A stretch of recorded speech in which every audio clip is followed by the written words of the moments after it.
joined with a very special guest today. We have Blue Peter's own Barney. Hi. Barney, what brings you to Lurgan Junior High School today? We are doing a piece on Blue Peter, and it's about amazing schools. And it kind of started with a conversation about the Harry Potter school. And wouldn't it be amazing if you could go to a school where, you know, the stairs move and you can do magic tricks in the hallway? And the conversation that started was one of, well, you know, there are some amazing schools in the UK. And we did a bit of research and Googled, as you do. Everybody should Google now and then.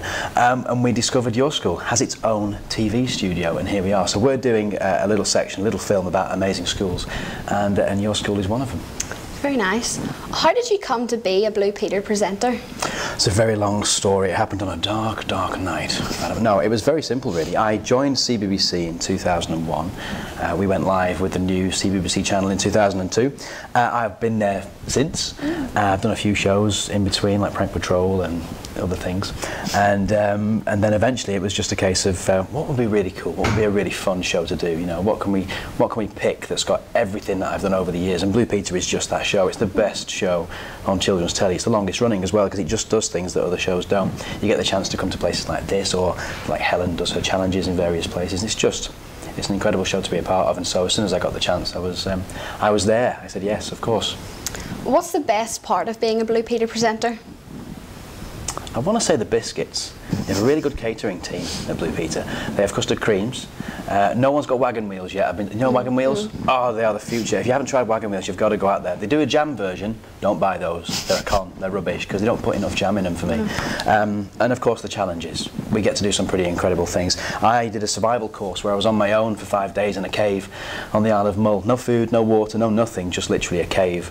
And I had to survive. That was an amazing challenge. You learn so much more about yourself when you do something like that. And Blue Peter has a different challenge every week. So I think that's probably the best thing for me. I love my job. It's amazing. Well, you know yourself. Look at what you're doing. It's great. Well, as learning to present, people are always told, don't work with children or animals, but you do both. Has there ever been any experiences where things haven't worked out? I was bitten by a howler monkey once. Now, howler monkeys, if you hear them, they're basically, you'll find them in Costa Rica. They're big. When they get to be adults, they're huge, huge creatures, and they sound like an angry dog barking, if you can imagine that. Like a ho-ro-ro. It's a really scary noise, especially at 2 in the morning when you're staying in a campsite with no windows in your tent.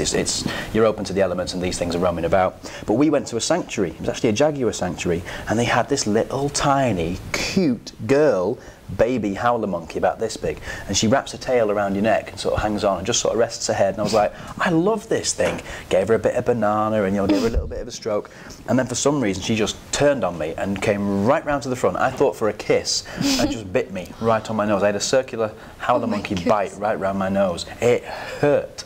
Of course I'm on telly, so I couldn't scream like a girl, which I wanted to. But that's the only time things have really gone wrong with animals. With children, things go wrong all the time, which is why I like live telly. You never know what they're going to say next, which is kind of the fun bit for me. Yeah. You mentioned earlier about Helen. Yes. She took a trip to Antarctica. What was this all about? She's raising awareness and money for sport relief. Basically, she's done a lot of things over the years. You know, you've seen David Williams swim the channel, and Eddie Izzard did the marathons. John Bishop's just done the same thing. Helen's been doing it for years. She's done so many different things. She's kayaked down the Amazon. You know, she did a marathon did 3 marathons actually in Namibia. She did a tightrope walk over Battersea Power Station, and recently, the South Pole, 500 miles on kite ski bike. Just incredible. But she did that really to raise awareness and also money for an amazing charity. Yeah. Just finally, what tips and advice would you give to people who want to be a presenter? Try everything. Try absolutely everything. There's so many rules nowadays. Ask your teachers, they're the same. You know, there's so much paperwork to fill out these days. You've got a TV studio in your school. Write comedy sketches. If you think you've got somebody who's funny in class, get them involved. Put a wig on them, some glasses, do a funny news sketch.